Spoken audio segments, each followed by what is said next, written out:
someone else. And he was like, Wow. well, I can come visit you. Like, I just want to get to know you. And so we communicated a lot. And then when I left New Jersey to go back to Antigua, he called me and said, well, can I come visit you in Antigua like this weekend? And I was like, okay, cool. So I called my mom, and I know it sounds messed up, but I called my mom and I was like, Mom, go to his apartment, make sure that it's clean, ask him to use the bathroom. Is there herpes medication in the bathroom? Like, look everywhere. I want to know what's the real deal with him, because I don't live in America, so of course I want to know things that I just want to know. Is it girls clothes in his house? I don't know, but not living in Mm. America will hurt me from knowing the real deal. So um, Mm. so he passed the test and he came down to Antigua. And I said, I just want you to know I'm never ever living back in the U.S. again. That's not my jam. Being in Mm. the U.S. is a traumatic living experience for me on a physical level, on so Wow. many different levels. I'm never ever living in the U.S. ever again. Like people talk about their safety, which is a natural fear, but I also want people to understand too. Like, think about what that means, because like Black people can't go to the supermarket, can't go to church, can't go for a jog, can't be in their house unarmed, and you're asking me about safety somewhere else, but Mm. like when you put into perspective that you can't just be Black in a supermarket, that's an issue. Like, women don't even have control of their own bodies in the United States, and people like turn their nose up when you say like, oh well, I'm gonna move to Antigua Barbuda. Well, what makes you think that America is so superior when people in Dubai and in Switzerland go to college and stuff for free? Like Mm-hmm. like put into context what your Mm. idea of this is, but that's not to say that concerns about your safety while you're traveling abroad isn't a thing. I think people see the movie Taken and then they just start to like over sensationalize, but they're not thinking, okay, these girls, number one, didn't even have transportation from the airport with the hotel or with the Airbnb or whatever they were staying. They immediately jumped into the car with a stranger. Okay, that's number one.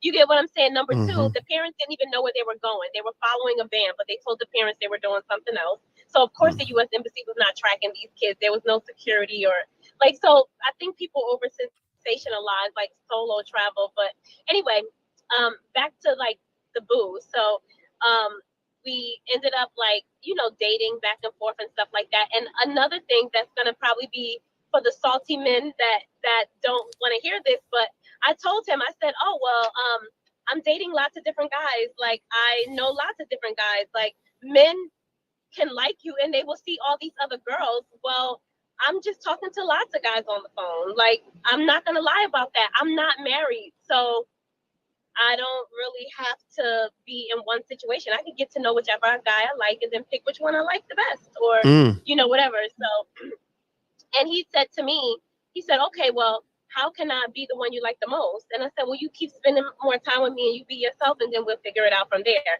So I Mm. was also open with him that I'm talking to other guys, so that way there's no drama between me and you. If you ask me to go out on Wednesday, I'm busy. Maybe Sunday, So I didn't make myself too available for him, but also I just didn't take men that seriously. I thought that they were just really for entertainment. Like, I had my heart broken, so I was I gonna was say, like, look, sounds like it's my someone had their life. heart broken. Yeah. Mm-hmm. Mm. It I makes did. I was like, sense. it's my Yeah. life. I'm just doing me. I'm not taking anybody too seriously. I'm just living my life. And so honestly, I didn't even think I was gonna get a husband because I just wasn't into them that much. I didn't like fall on every word. Like, it just wasn't like that.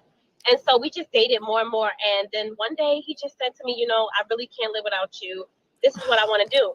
And I said, look, I won't say yes right now because I need you to understand that I found myself when I was solo traveling for all those years. And I'm not going to be that girl that fall in love and forget who she was.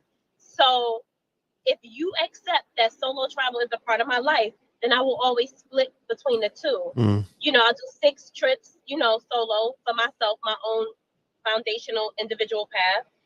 And I'll do 6 trips with you. And he was like, listen, I'm just happy to have front row seats to this movie. I'm happy to be a part of your growth. I'm not going to stifle you. This is, you have 10,000 women that you help solo travel. I'm not going to stop that. And I was like, Mm. Mm-hmm. yo, okay, then yes, this is the guy for me. And so then he Mm. moved to Antigua, and now we just go back and forth because we're not citizens. So by every 90 days, we have to move. Even if we go to Montserrat or St. Lucia, like we have to come back and forth. So that's how it started. But I didn't think I was going to get no man. Well, let me ask you this question, Kima. Bravo, I'm gonna head out, but bravo. Oh yeah, bravo to you. You got to cheer for anybody that finds her bliss. And, one more thing. I know it gets more complicated. You get married and you start having children and all of those things. So it gets more complicated, but it seems like you're figuring it out. Mm-hmm. God bless you. All the best to you. And of course, I'll let you two continue the conversation. Okay. Well, bye, everybody. Okay, well, bye, Alicia. Okay. Bye. See you later. Everybody clap for Dr. Alicia. She's leaving now. Bye, baby. Bye. Okay, so you know what I was hearing with you is that you know you really found yourself and you like the person you are and you're happy with the life you're choosing, which I think that's good. You know, I think that everybody, you know, I'll admit, I think that the guys, and I'll be curious to get your take on that in terms of men who just get offended when a woman is living her best life. Like, how dare you be happy doing something different from what we as men would tell you to do, right? And I'm not a fan of that, right? I think that I think you just choose what you want to do. You live your life, and as long as you know what it is, it's okay, right? So I think that what I'm hearing, because I'm looking at all the different comments, and you got some people that are saying, "You go, girl," and then you got some people that are saying, like, "Oh, that's not appropriate," or "What's wrong with that?" Or you know what I mean? Or she's gonna regret that, right? And I would say at the end of the day, it comes down to just knowing what it is. Like every lifestyle we pick, because I didn't get married till I was 47. And the benefit of that was I got to spend a lot of years, you know, doing a lot of stuff you're doing, traveling solo. I've been all over the world. I've been to so many countries, I can't even count them all. So many flights and trips and everything, you know, and it was so much fun. The downside was that I didn't get a chance to do the whole wife and kids thing, like in that window shut a little bit after my 30s. You know, when you get 51, you don't want to. Yeah, I mean, sure, you know, I've made some money, so I could have easily went and married a 30-year-old and started all over again.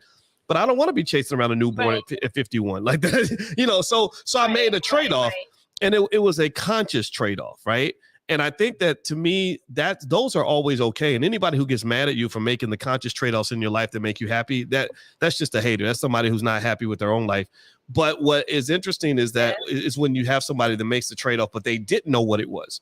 You know, like they for example, you know, I have friends that you know, grew up maybe where her mom told her, forget about men, forget about marriage, forget about kids, focus on your career. So it's career, straight A student, you know, become the top doctor at Harvard University. You're making $300,000 a year. Then you hit 40 and you're like, oh crap, there were these other things I wanted to do when I was younger that I didn't do. And it's harder. Maybe it's a little bit of a different game when you're trying to have a newborn and you're 47, or, you know what I mean? So I think that to me, it's the trade-off. So tell us about that. I'd like to know, number one, what sort of opposition maybe have you gotten from your business model? And then two, I want to know about the business, like how successful it's been, because you made some bread, and I always clap for Black people that are making money. So go ahead. The thing is, a lot of the women that come to me, that reach out to me on Instagram and say, hey, like I read about you in Essence Magazine, or I read about you in Forbes, and I want to work with you. A lot of those women are at a place where they are ready for some type of transition. Either, you know, they're newly single, or they just lost weight, or something's going on with them where they're like, hey, you know what? I'm at this transition in my life where I want to do better, and this is how I want to express myself, my newfound self. I want to have this confidence. I want to express that through solo travel. And then you mentioned, what was the next question? Just opposition, you know, saltiness. I mean, I think that what I'm seeing with you, Shakima, is that I get the sense that you are, you know, you're a free spirit. You know, I saw you on your site, you had the word boss. If I'm not mistaken, it was spelled BAWS. BAWSE, like travel like a boss. And I know men who get intimidated when women are that confident and that free. It don't bother me, you know, because I'm confident and free too. We can just be confident and free together. But there are unfortunately, there are some men who define their masculinity by how much they can control women, right? And I just don't think that's a winning game. I don't think I think that makes you look smaller and insecure and weak. What has been your experience in terms of dealing with the range of men that, and when they find out what you do and how you do it? So it's been like a little bit divided because, I've been publicized 10 times, right? So, you know, I'll be honest. I'm gonna be really honest. I never said this before, but I actually stopped telling people who I was, and I created a fake Instagram profile. So when you Wow. Google Shakima Smith, it says that I've been featured in Forbes, USA Today, Business Insider, and it also says that my company is worth $2.3 million. So am I the Nice. type, like, I don't want you to know who I am because I don't want you clout chasing. And I'm not saying that all men would Yeah. clout chase or would want to ride your coattail or anything like that. But you do have some men that just want to be able to say like, oh, I know her, or I'm dating her. Mhm. Or you have some people that when they see like, oh, she's a millionaire, that maybe they might be a little fake towards you because Mhm. they know you have something. So when I was first started dating my fiance, I gave him a fake Instagram. It wasn't my it wasn't my real Instagram profile with all my Forbes featured. Nope, I lied because I Mm. wasn't sure what his angle was yet. Mhm. Um, so I've Well, met some. well, you know I've what you had got to to, look out for? You got to look out for what what we call the hobosexuals. The hobosexuals those are the men that there's a whole breed of men, unfortunately, that make money off of women, or that'll sleep with women to get Yeah. money. And I hear you though. I hear you. Continue, please. I didn't mean to interrupt you. No, it's okay. So I've met some guys who, I just don't want to be used. I've had friends who've been used by men. I'm just like, I don't want to Mm-hmm. be used. But then I've had some guys who are like, oh, you travel by yourself all the time. So like, where you going? You going to meet men? And I'm like, sweetheart, I just got Esther in USA Today in the same week this month.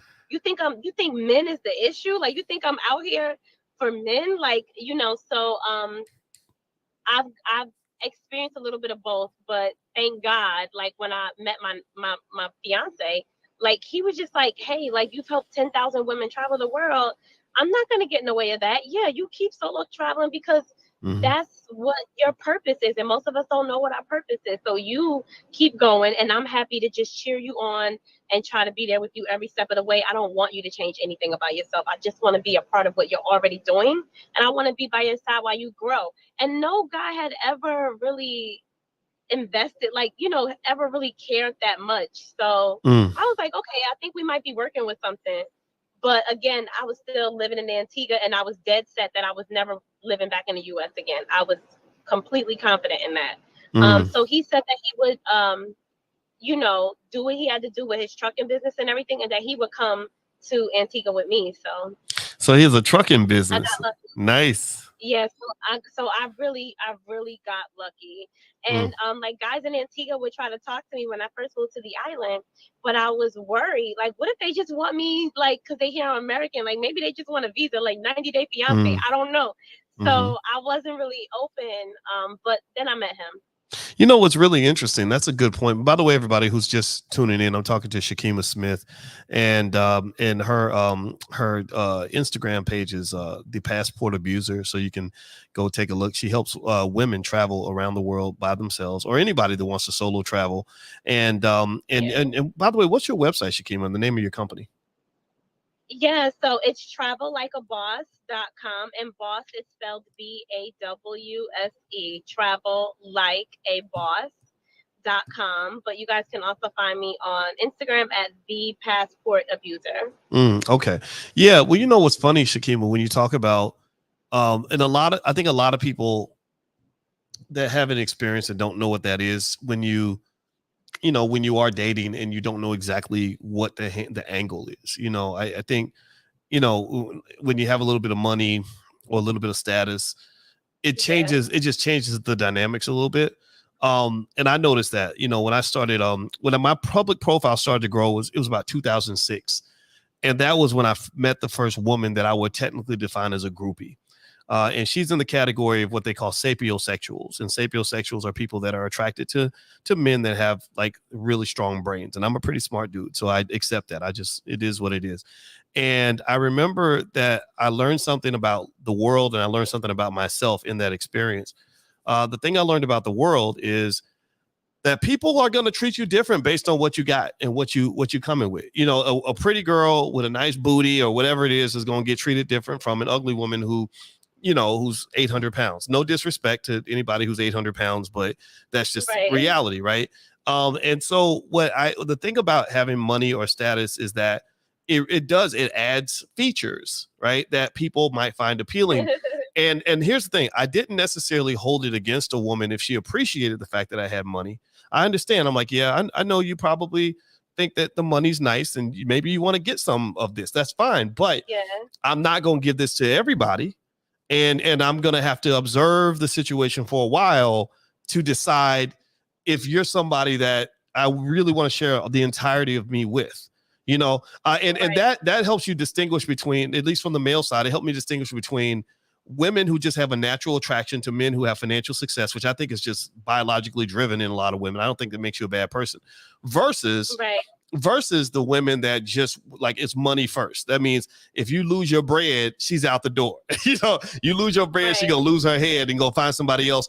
That you know, and so that was what I learned about myself. The thing I learned about that's what I learned about the world. And then what I learned about myself was just sort of that I wasn't really attracted actually to women that were just attracted to me on that level anyway. You know, like this lady, I'll never forget it. It was 2006, prettiest thing ever.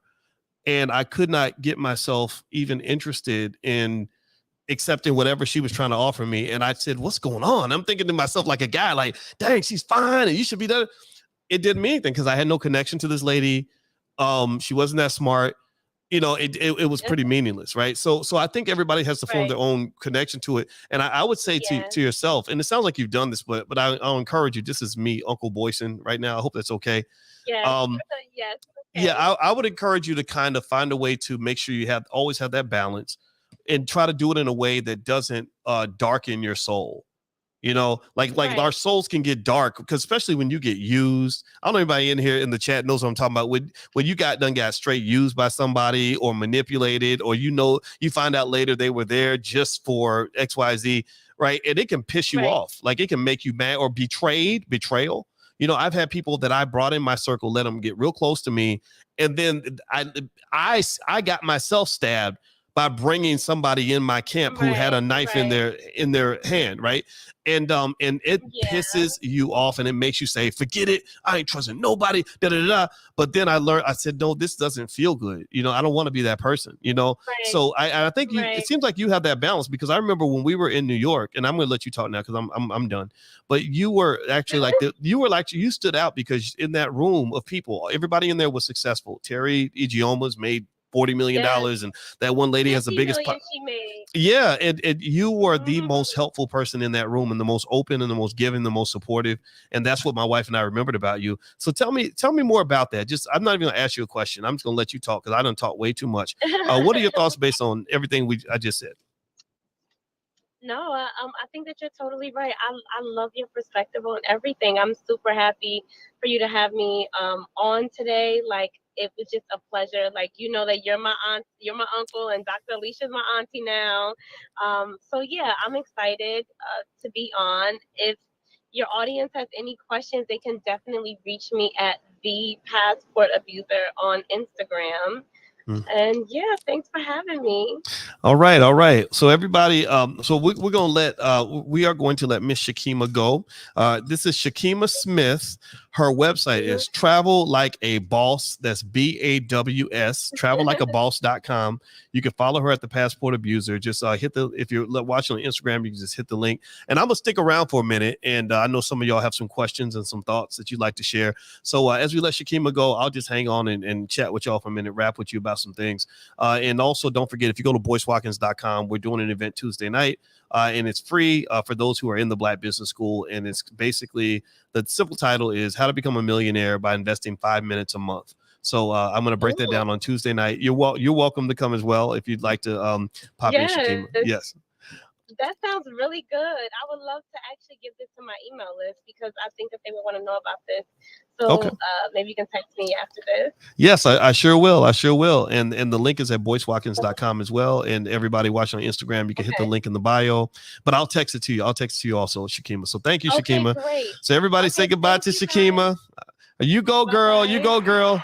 Black women making money. God bless y'all. God bless y'all. Okay. All right. So as Shakina pops out, I will go ahead and answer some of your questions. Somebody just wrote, Boyce, don't read the comments. You'll be disappointed. See, I read your comment, asshole. What's wrong? Boo, boo, boo. So you got clown, didn't you? You got clown, didn't you? Uh-huh. I'm messing with you. I'm kidding. You're not an asshole. But seriously, if you have any questions or anything you'd like to ask me before we bounce out, just feel free to let me know. And by the way, that event on Tuesday, how to become a millionaire by investing 5 minutes a month. That's something that I put together. I love sharing what I know about finance and everything else with you guys. You can go to boycewatkins.com and you can go take a look and join the event. All right. So if you have a question for me, throw the question in the chat. Nothing too overly detailed, but just something like, okay, here's a question. Is this live? Yes, that is the answer to your question. I've answered your question. Yeah, I appreciated hearing her story. Yeah, me too. I what I like about what Shakima was saying is, we have, you guys know about like the class I teach on options, right? And I've thought about stock options for many years since I was in my PhD program from a theoretical standpoint. And really, with options, if you understand what it means to have options, then you're halfway there. Like everybody knows. Give me a yes in the chat if you know what it means to have options, right? And if you know what it means, give me a yes if you know what it means to have options versus what it means to not have options. Well, what she's really saying to me is that in your life you just want to have options, and her teaching women and men as well how to travel solo, to me, means that she's just showing people how to have options so that you're not sitting there stuck not being able to do what you want to do because you waiting on some raggedy ass friend that can't get off their ass, or you're waiting on a spouse who don't want to do nothing, or you're waiting on a man who may not ever come into your life, or you waiting on a woman that's too scared to leave the house. I mean, I'm not saying you got to leave everybody behind, but I personally think that ability to kind of detach from whatever's around you, whatever's holding you back, and doing you, I think that's totally cool. And even in the context of marriage, there are some things. Let me tell you, like some little stuff like this. I'll give you one example. It just comes to mind. Don't judge me. I used to go with my grandma to eat at Golden Corral because I like it. I just do. I don't judge me. I just do. My wife hates Golden Corral. She just thinks it's like eating garbage off the floor. Like she just hates the restaurant. It just doesn't work for her. I think Golden Corral is good because I grew up loving a good buffet. Me and my mom used to go to Ponderosa and all that stuff. So I felt kind of mad because every time we'd be hungry and I'd be like, hey, babe, what are we going to eat? Oh, there's a Golden Corral. Ugh, I don't want to eat a Golden Corral. I don't know. All right. Okay, let's go to wherever you want to go, right? And I don't like that, right? So there were times where I would just say, you know what? I'm going to get in my car and I'm going to drive and I'm going to go eat at the place I want to eat, and so to me, just kind of having your mind expanded to realize you ain't got to wait for nobody. I kind of like that. And I think there's something that happens, I think, for some women where they feel like they have to wait for somebody to come along to take them to the movies or take them out to dinner or treat them well. I don't think that traveling solo and doing things on your own means that you're not prepared for a man. I think that it just means that you're going to get to the business of living your life, and then when you're blessed with whatever it is you're waiting for, it'll come along, and I really think there's a gender difference in that, because I know as a man, I was not stigmatized when I told my family, look, yeah, I know I'm 41 and not married, but I don't want to be married. I don't need that right now. And I did whatever I wanted. I got on airplanes every week and went all around the world and had a lot of great experiences. And I don't regret a single thing. And I think that if I had been a woman trying to do the same thing, it would have been judged a lot by people who had no right to judge me.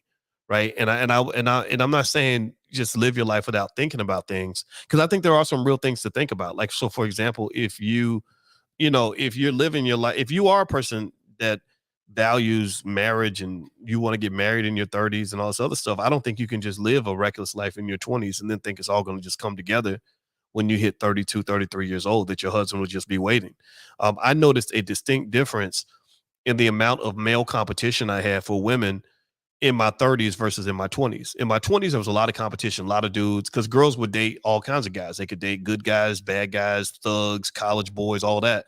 But then when you got about between 30 and 35, I noticed that the competition was thinning out. I noticed I was getting a lot more attention from women who didn't really find me interesting when I was a struggling student in graduate school. But now that I was a young college professor making $115,000 a year, suddenly I'm identified as husband material. Oh, he would make a good husband. I'm like, yeah, I probably would be a great husband for you, but you should have realized that shit back in when I was 25 years old. But you didn't realize it back then. And now Boyce got options. Boyce had a lot of other things he could be doing other than being a husband to a woman that, gave herself away to the whole alpha house back when we were in college together, So I'm not judging. I don't think that we have a right to tell anybody how to live their life. In fact, when you talk about things like, what a woman does with her body, I don't feel any need to tell a woman what she does with her body, especially on things like abortion and all that. The only time I feel the need to intervene in the discussion is when you are carrying my child in your body. If my child is in your body, then that's not your body anymore. That's our body. That's our child. That's our baby. It's your body carrying our baby. And I feel like as a father, as a human being, as a man, I have a right to have some say in that conversation. I don't think that you have the right to just say, I'm going to abort your baby, and then I'm not even going to tell you because you don't deserve nothing. Well, at that point, I'm gonna just be honest with you guys. I start feeling like, wait a minute. So you demanding your rights means you're taking away my rights, but then again, if you talk about the right to choose, we all have the right to choose. I have the right to choose what type of women that I choose to spend my time with. Men, we have the right to choose also. You got to choose what kind of lady you lay down with. So no, would I ever have laid down with a woman that I thought would abort my child and not even take my feelings into consideration? No, you're not going to get none of this if you are that type of person, right? Same thing with women, though. There are ways to identify men who have good family values. It starts with figuring out what his father did for him. If his father was a piece of crap, you got to figure out where his value system is in terms of whether he's either continuing the generational curse or he's going to break the generational curse. Some fathers, I know a lot of guys who didn't have a dad growing up.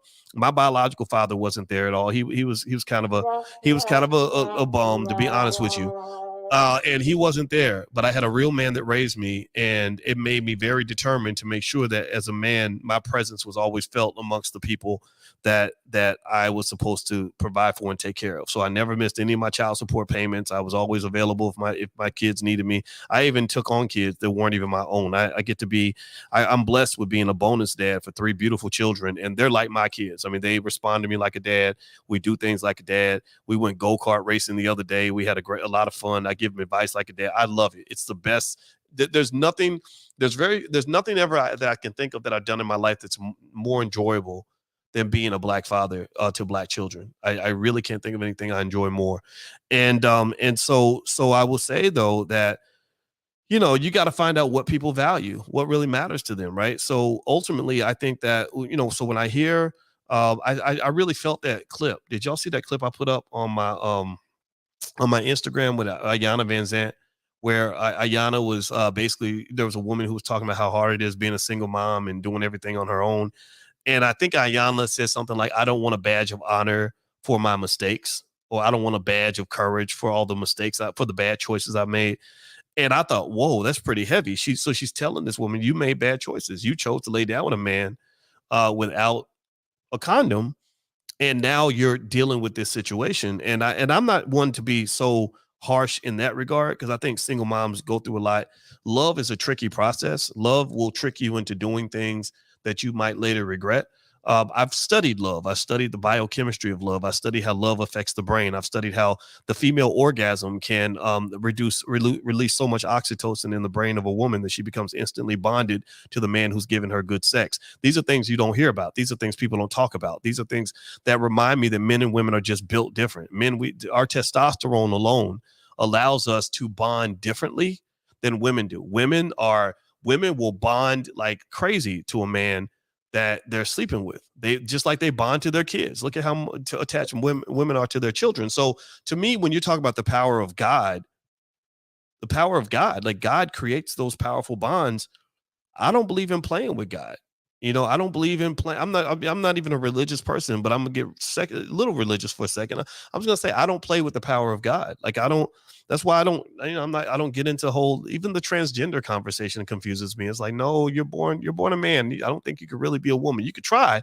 Like you can identify and everything else, but like I can identify as a rich white man, but that ain't gonna work.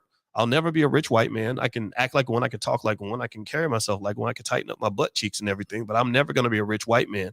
And so ultimately, I think when you're talking about love and sex and all these other things that people just throw around, they treat it in a very casual way without realizing that sex and love literally are the foundations for the existence of all humanity on the planet. Like literally human beings cannot exist without love and sex and human attraction.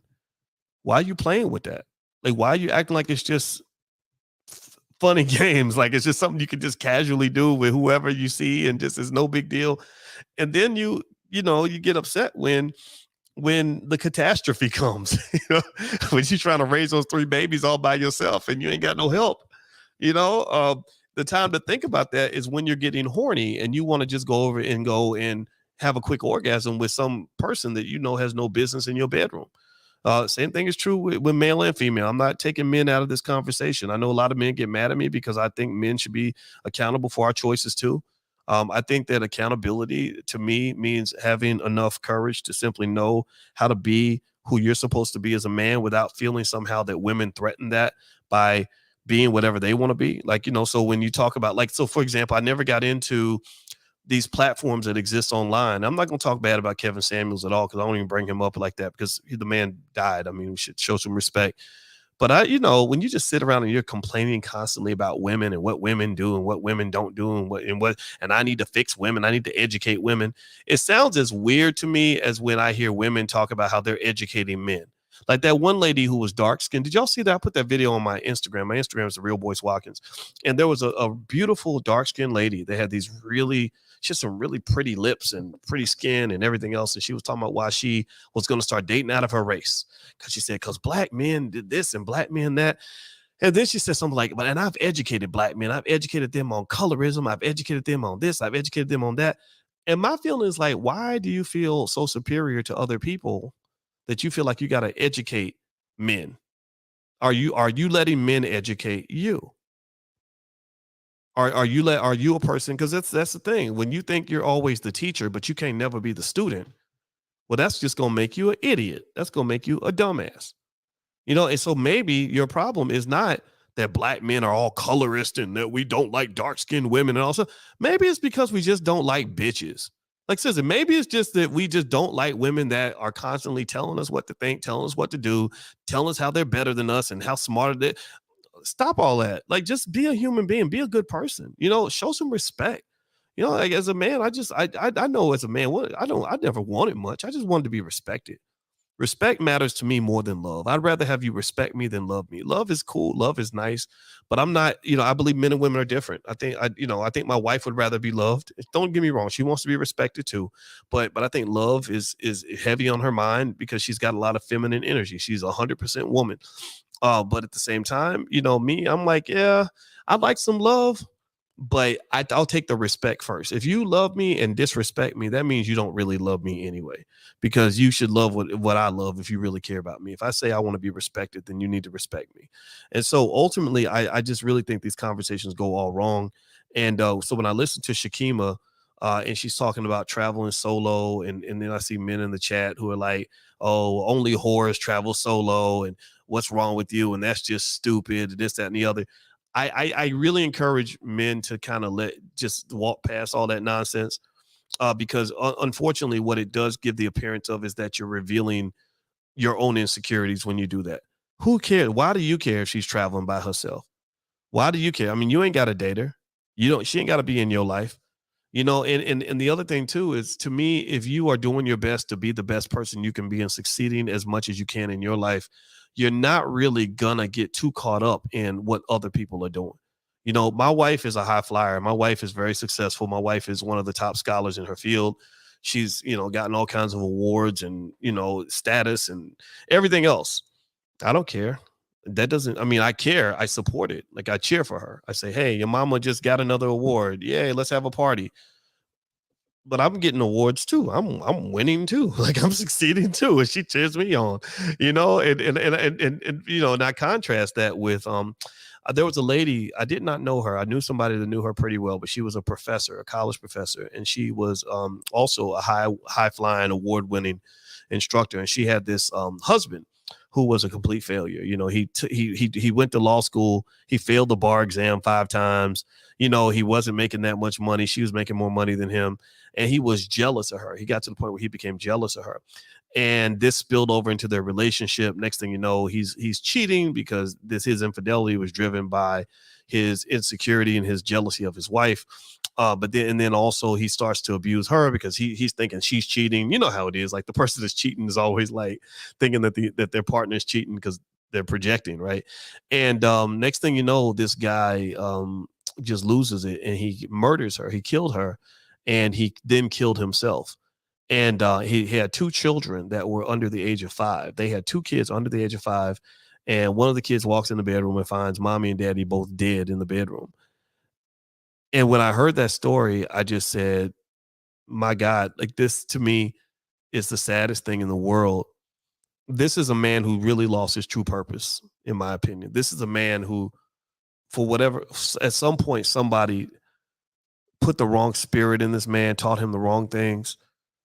Because I can understand everything in turn. I mean, we can all understand jealousy and all that stuff, but you literally killed your children's mother and yourself because you're such a bitch that you were so caught up in your own emotions that you didn't even think about your own damn kids. I don't even know what to do with a man who thinks like that. I don't even know what to do with that. I can't call you a man at that point, because at the very least, I mean, I can even understand, don't get me wrong, I'm not saying it's okay. I can even understand somebody who beat somebody up, like, you were sleeping with my wife, blah, blah, blah. Like, I get, I understand all that. Jealousy makes you do crazy things, but you killed your spouse and yourself, and you got 2 young children. Man, what's wrong with you? And that, to me, what that says to me is that that's a man who is still a little, who was always a little boy. Because a little boy, that's what a child would do. A child would throw a temper tantrum, and they don't care about nobody else but themselves. All they're caught up in is how they feel at that moment, and they're not thinking about other people. And I would say that, in general, if you want the Uncle Boyce point of view on manhood, I gave my son one simple rule of manhood that I think can encompass quite a bit of what it means to be successful when it comes to raising Black families and getting the awesome responsibility of raising children for the next generation and all these other things. That's the most important thing you'll ever do, by the way. I just said to him, I said, okay, here's what I believe as a man. If you are a man and you are doing your best to be the best man you can be, you are responsible for something. Men are naturally territorial. We are naturally territorial. When I was a baby, my father, who adopted me, literally looked at me and my mother. He said, these 2 are mine. This is my responsibility. This house is mine and my responsibility. Like, men are just territorial like that. I don't think we have to apologize for that, because that's how God made us. So as a man, you are responsible for a territory. You should be. And if you are not responsible for any territory, and you choose to take responsibility for no territory other than, your couch, where you sit on the couch and smoke weed and play Xbox all day, then there are African tribes that would say you're not really a man because you haven't taken responsibility for anything. What are you leading? Are you leading an organization? Are you leading a family? What are you responsible for? What are you providing for? What are you protecting? And so I said to him, I said, to me, the number one measuring stick of manhood is the people that I am responsible for. Are their lives better off or worse off because I was here? I know a lot of men where the people that they're responsible for have lives that are far worse because you were there than if you weren't there. I knew a lady who told me that when she was 16, her father committed suicide.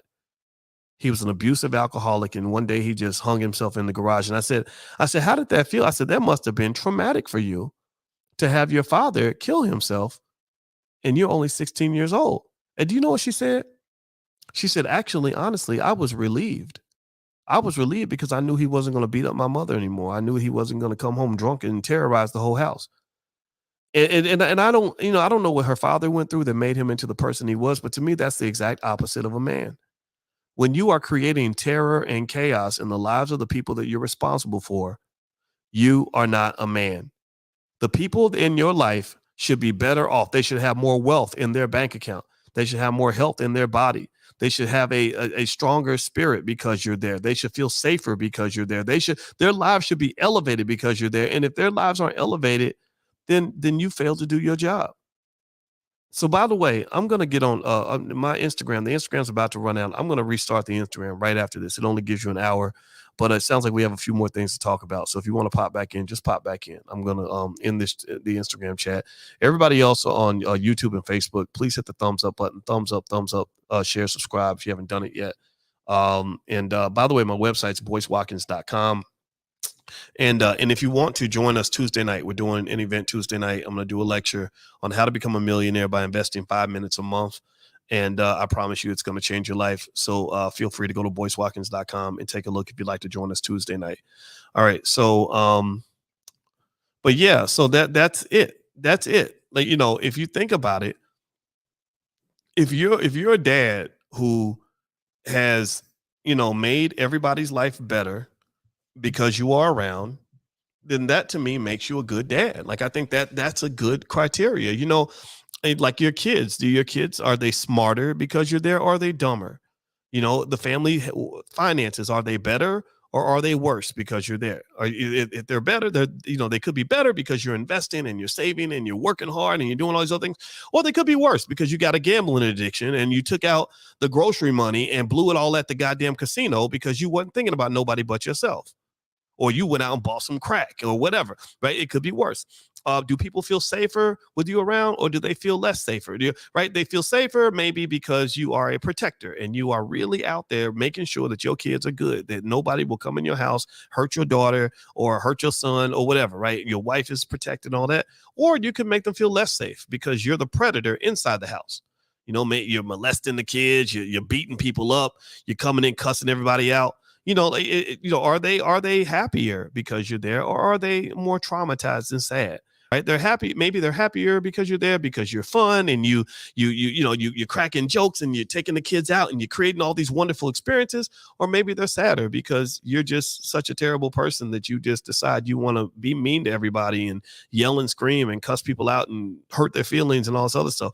Like, I really think that men, Black men in particular, I feel like we have literally within ourselves a godlike power to manifest and create whatever reality we want. I really believe that. I think Black women have a tremendous godlike power in the sense that they can actually give life to a human being. Men can't do that, right? So that to me is where the goddess comes out of women. But I think for men, where I feel my godlike power as a man is I wake up every day and I say, oh my God, there are people in this household whose whole reality can be shifted based on the shit that I do and the things that I say. I mean, do you understand that? Like, how amazing that is to know that there are people around me where if I go hard and I really do my best, it's going to create a ripple effect that's going to last over 100 years. Give me a guess if you get what I'm saying. Right? So the things I say to my daughter, me and my daughter had a conversation about self-esteem and I was explaining to her, why she is enough and everything else. And we were talking and I remember I said to her, cause she was kind of sad. And I said, you know what I am, right? And she said, no, what are you? I said, I'm a king. I said, I know I'm a king. I've made millions of dollars. I go around the world. People know who I am. I'm highly educated. I'm at the highest level in my field. I'm a king. And I will fight you. I have a warrior spirit. I'm a king. And I said, now you're the daughter of the king. I said, so what does that make you? And she looked at me. She's kind of crying, and she kind of looked up. She said, "A princess?" And I said, "Yeah, you're a princess. So we don't let nobody disrespect the princess. The princess is the most important person in the room. The princess can do whatever she wants." Right? And it, to me, like conversations like that are the most epic part of being a father, in my view. Like that's the part where when I hear people on the internet saying stupid stuff, I see little boys. They had this nickname because I love my wife so much. They'd be like, "That's Moist Watkins." I'm like, "You sit down, you Moist. You're a little kid. You in your mama's basement banging away on the keyboard, mad because I'm winning and you're not. You're mad because there are black men out here that are getting it done. And I'm not the only one. There are brothers in this chat right now who have enough money where they could buy you and your Xbox and still have a ton of money left over." Like, so stop with this nonsense of the black man being defined as a little child. I know where this comes from. I see the culture that they created falsely in your community. I see what the white man did to you. He convinced you through hip hop music and all this shit with these rappers, 35, 40 years old, calling themselves Lil Baby and Baby this and Lil that, Lil this. But I'm sorry, where I come from, when you're 40, you don't want to be little at anything as a man. Nobody wants to be little unless you have to be, like you're Kevin Hart or something. But even Kevin Hart ain't little. Even Kevin Hart lifts weights and carries himself like a strong man. I respect this guy a lot. So to me, what you're seeing in the culture, and this is where you get this little boy culture out here, where they start whining and complaining like little bitches on these YouTube channels about black men who love black women and, "Oh, you simping because you love a woman." And what are y'all doing? Are y'all screwing each other in the butt? Like what? Like seriously, like what is going on? Like it's weird to me. And what it is though is it's driven by the fact that the white man keeps you as a little boy. But he can't keep all of us as little boys, because some of us are meant to be grown ass men. And but I give them, but it's one of those things where, like they said in the Bible, forgive them for they know not what they do. Forgive them for they know not what they do. Number one, a lot of them are still young. A lot of them are still in their 20s. They just following the crowd. They're just repeating what they heard somebody say on the internet. Number two, many of them never really got guidance from a man. You know, they didn't get guidance from a man, so they don't even know what real men look like. Only manhood examples they've seen, because unfortunately their daddies ran off on them or whatever, is they've seen rappers showing you this nonsense, that makes you think that the simp is the man and the man is the simp. Right? That the man who takes care of his family, makes sure his kids are good, goes out and gets his bread and handles his business, that's not a real man. That's a simp. Why you simping? You out here taking care of a woman. Why you simping and taking care of a woman? Well, where I come from, that's what a man's supposed to do. You know, but then you look at these rappers, got 18 babies mamas. He's a drug addict, so don't nobody respect him. He's running around talking about killing other black people. You know, he's throwing all his money away to the white man. Also, he can complain about how broke he is later on. And you think that that's manhood, and that's not manhood. That's not only self-destructive behavior. That's why these rappers all die before they're 40 years old, damn near. Not all of them, but the toxic ones do. The toxic ones don't last that long. But also, it is one that is designed, and if you read books like Powernomics or Black Labor, White Wealth, it shows that it was part of a process designed to keep you strategically uncompetitive. It's designed to keep you strategically uncompetitive. So, so I would encourage like the women that get a little sad when you hear men online saying things about women that are really disrespectful. Just understand that this was made in America. They created this. They created this, and it's designed to make sure that white supremacy remains strong, because a little boy can't compete with a grown man. A little boy can't compete with a grown man. So if you have some 40-year-old dude who spent his whole life smoking blunts and getting girls pregnant and wasting his money and doing stupid things and didn't educate himself, how the hell are you going to compete with a white man who's strategically prepared for everything? How are you going to compete with people that are building rocket ships to Mars and billion-dollar corporations? Seriously, the only way that you can engage with that person is in a boss subordinate situation. So you're going to spend your whole life calling him daddy. You're going to spend your whole life complaining to your woman that you can't provide, or you can't take care of your kids, or your baby's mamas can't eat because the white man won't provide for you. So unfortunately, you don't understand. You are making yourself into his subordinate. You make yourself into either a little boy, a beta, or a child. That's what you know, or even an animal. Damn near. They really look at you like you're less than human. So what I really think as Black people is that, and the reason I'm even having this conversation, because I'm doing a stream of consciousness here, so I don't even know what's going to come out of my mouth. I don't know if it's going to offend anybody or not. I really don't care. Is I'm really doing a call to encourage anybody out here that even understands an ounce of what I'm saying. Is you got to stand up. You got to hold your head up high. You got to be proud of who you are. You got to really stand up against this nonsense, because it's not just anti-Black and destructive, but it's damn near embarrassing. It's humiliating. I was an athlete in high school, and I was very competitive. I didn't like to lose. I didn't like getting my ass kicked, whether it was track and field or basketball or football. I don't like losing. And you have a lot of losers in your community that get held up as winners. You can't tell me that some of these rappers, and I'm just talking about the rappers, because a lot of guys imitate rappers because they don't know who they are. So they dress like them and talk like them, get the same tattoos they got and all this other stuff. But you see the white supremacy means, in my view, if I'm a white supremacist, one of the things I'm going to do is I'm always going to continue to take the biggest losers, and I'm going to market the biggest. I'm going to spend my billions of dollars marketing the biggest loser males I can possibly find, so that the real men never get seen by the community. I want you to think that the clowns are the kings and that the kings are the clowns. And I'm going to tell you, I see clowns on TV. I see these Negroes that pretend to be Black leaders, but they ain't nothing but stooges for the Democratic Party. I see rappers on TV getting all these props and all this respect and all this money when they're literally sitting in front of a crowd full of 100,000 white people calling yourself a nigger. Why would you do that? Why would you do that? You're literally embarrassing yourself, but you think it's okay because they're paying you lots of money to do it. I see men on TV that put on dresses and then they make $100 million, and we think that that person's a hero because they made money, when really they degraded the entire community. They emasculated themselves in front of massa, and massa's rewarding that.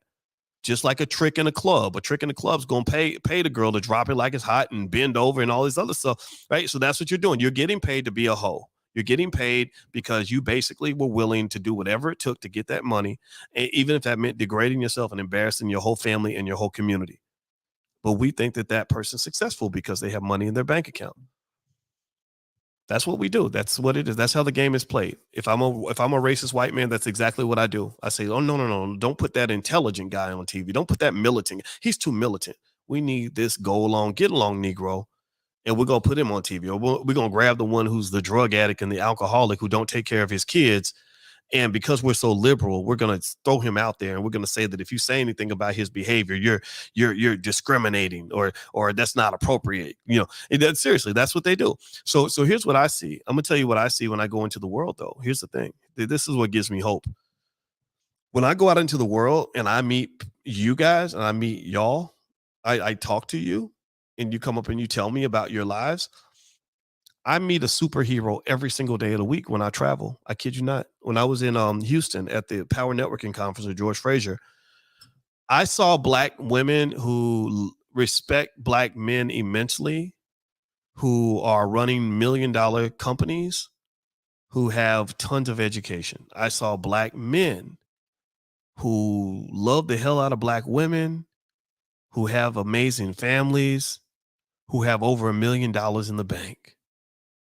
I was in New Orleans, and I can't remember what event. I was at Julian Gordon's event in New Orleans, and I was waiting for an Uber on the corner, and a brother rolled up in a pickup truck, and he stopped at the light, and he said, Dr. Boyce. And I just smiled back. I said, hey, man, how you doing? And he was talking to me at the light, and we were kind of talking like we were about 10 feet away, and it was kind of awkward. And I realized that my Uber wasn't coming. And I said, hey, man, the light's about to change. Can you give me a ride to my hotel? And he said, yeah. So I hopped in his truck. And it was one of those big Ford F-350s or something where they have the back seat and the front seat. So my wife got in the back seat. I got in the front. And I was riding with this brother. And he was like a lot of you. He had served in the military. He retired from the military. And he was running a business. I can't remember the type of business. But I listened to him tell his story, right? And he was telling me about his wife. He'd been married to his wife 30 years. They had 2 beautiful children. They had a business that was making hundreds of thousands of dollars a year. And he said, we have over $1 million in our portfolio. And he also said that I love you because you are the reason I quit my job. I think that's what he said. He said, I heard something you said and I went and I quit my job and I just started my business. Now this brother was making hundreds of thousands of dollars a year, had over $1 million in the bank. And I just met him because I was standing on the street corner waiting for an Uber, and he gave me a ride. And I just said to my wife, I said, see, these are the types of black men they will never show on TV, because his brother ain't flashy. He wasn't speaking all this crazy slang. He didn't have 25 tattoos on his face. He wasn't running around with 18 babies mamas. He wasn't blinging with fake jewelry and shit. He wasn't going to Jake the jeweler and trying to buy Gucci and Prada. He was just living his life and doing right by his family. He was building a legacy, man. He was building a legacy. And I said, this is what Black power looks like.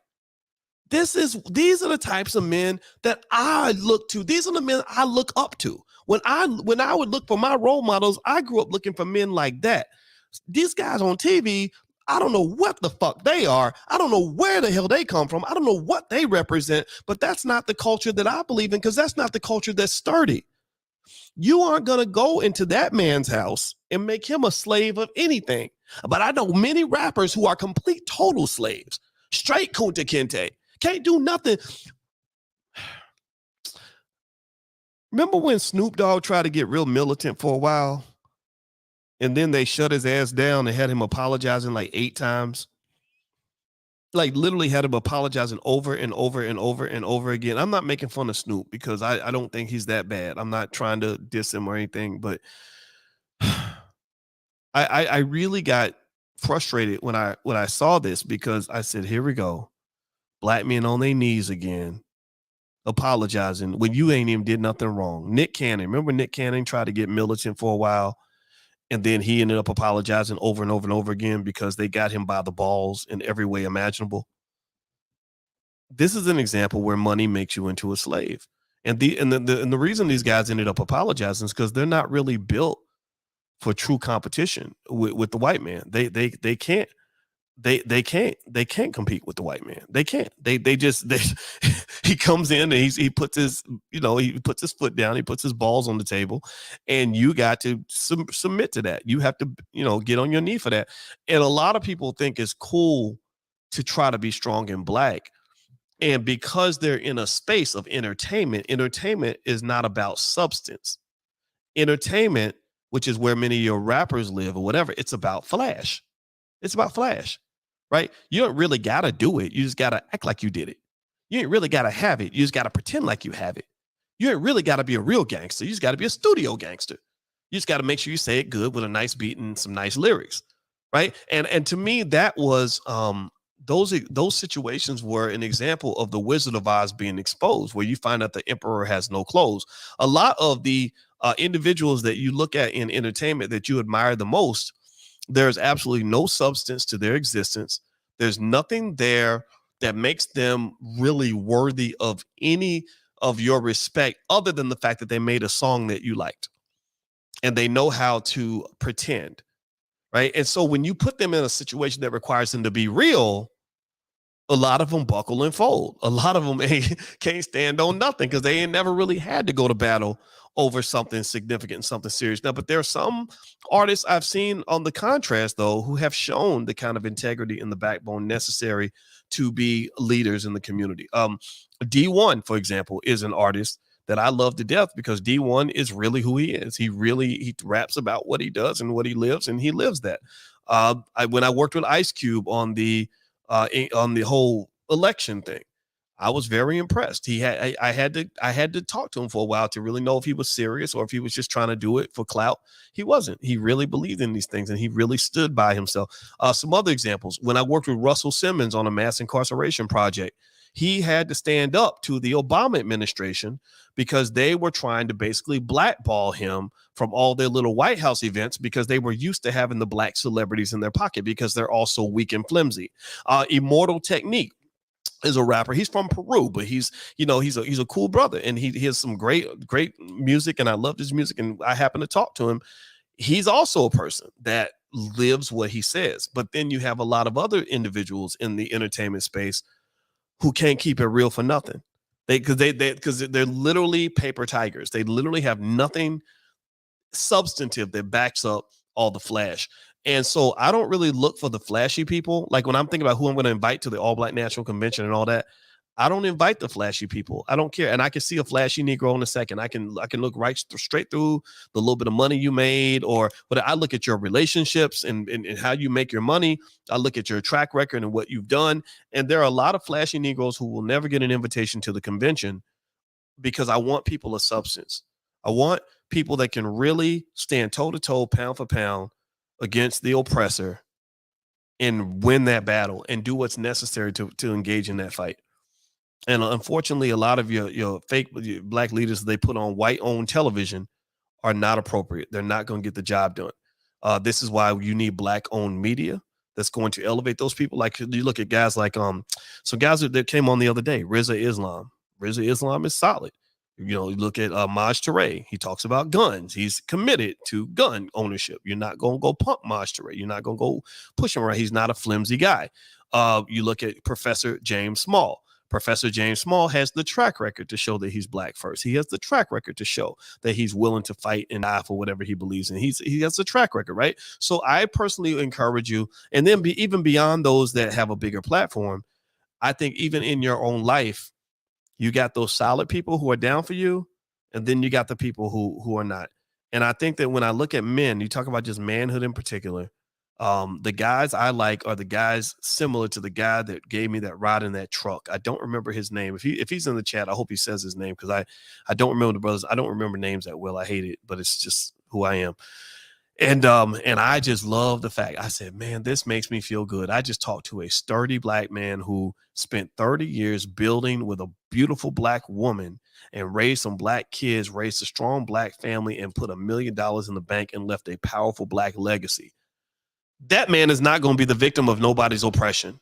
You ain't going to be having hashtags when the police done just ran up and shot him for no reason. You're not going to hear about him just being some sort of victim. He wasn't built to be a victim.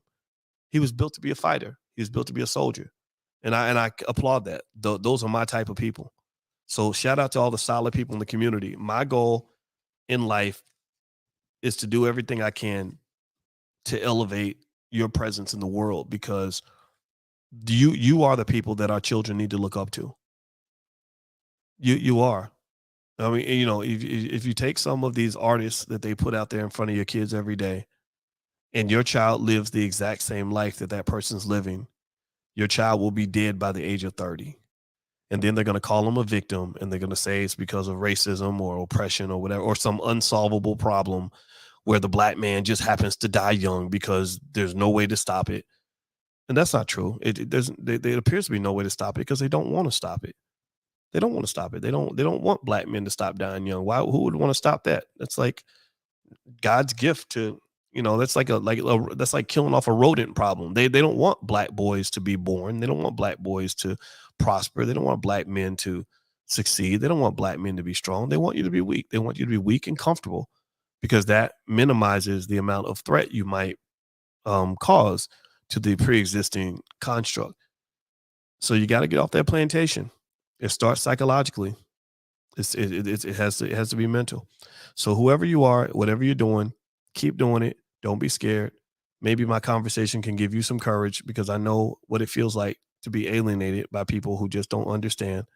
And I just want to be that one person. Hopefully, if you're listening here, I want to be the person that encourages you to just really let your light shine and be the absolute best you can be and practice holding your head up high, stick your chest out, and just say, no, I'm pro-black and I mean it. And this is what I believe. And that's what I'm standing on. And I don't care what anybody